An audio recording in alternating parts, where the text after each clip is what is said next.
Welcome to Wizard.com. I'm maths teacher Aditi. We have this question here. Which of the following is the next term in the series given below?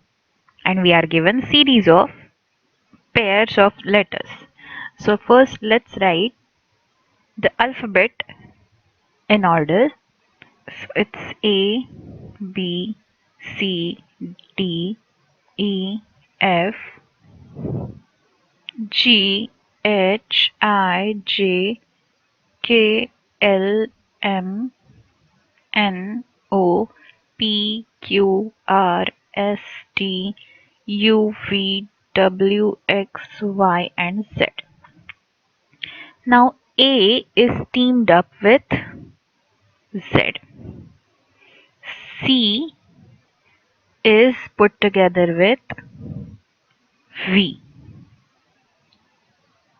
E is put together with R. Okay, E is put together with R here.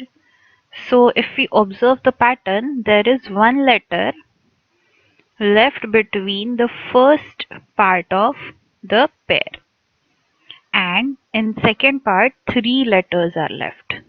Three letters are left. So next has to be G. I have left one letter over here. Oh, this is also one.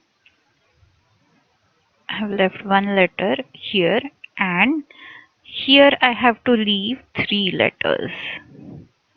So the next pair should be G and N. So if we check yes, correct, our pattern is correct. So the next pair will be I, and three letters should be left here, J. Next pair should be I, J. So let's see, yes, answer is option A.